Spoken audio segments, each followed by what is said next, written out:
રાહુલ ગાંધીના નિવેદન પર જયરાજસિંહ પરમારનો કટાક્ષ। રાહુલ ગાંધીએ 2012નું પ્રશ્નપત્ર 2025માં કાઢ્યું।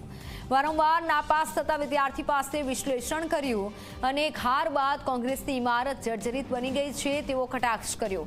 ગુજરાત જ નહીં આખા દેશમાં કોંગ્રેસની હાલત ખરાબ છે। રાહુલ ગાંધીએ ભાજપની કાર્યશિબિરમાં પ્રશિક્ષણ લેવું જોઈએ।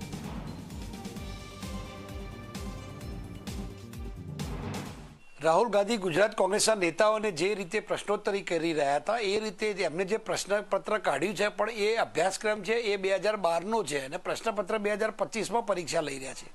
જે લોકોની પરીક્ષા છે બધા નાપાસ થયેલા વિદ્યાર્થીઓ છે। 2 લાખ કરતાં વધુ મતેથી હારેલા નેતાઓ છેલ્લા 20 વર્ષથી જે નેતાઓ ચૂંટણી જીતી શકતા નથી, જનતાની વચ્ચે હારી જાય છે, જનતાએ જેમને નકાર્યા છે, નાપાસ કરેલા છે, એમને પૂછે છે કે કેવી રીતે ચૂંટણી જીતવાની, કઈ રીતે પાસ થવાનું। એટલે પહેલાં તો રાહુલ ગાંધીએ પોતે અભ્યાસ કરવાની જરૂર છે। દ્વારકાના અધિવેશનમાં રાહુલ ગાંધી પોતે બોલ્યા હતા કે મારે સારા 25 લોકોની જરૂર છે। તો એ વાત ગંભીરતાથી લઈ લીધી ગુજરાતની જનતાએ અને કોંગ્રેસના કાર્યકર્તાઓએ અને 25 જ આપ્યા।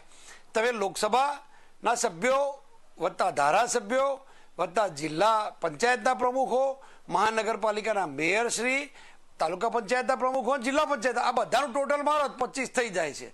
એટલે 25 જ જોઈએ છે આવી વાત કરી હતી અને ગુજરાતની જનતાએ ગંભીરતાથી લીધી, કાર્યકર્તાઓએ ગંભીરતાથી લીધી અને એનું પરિણામ આપ્યું।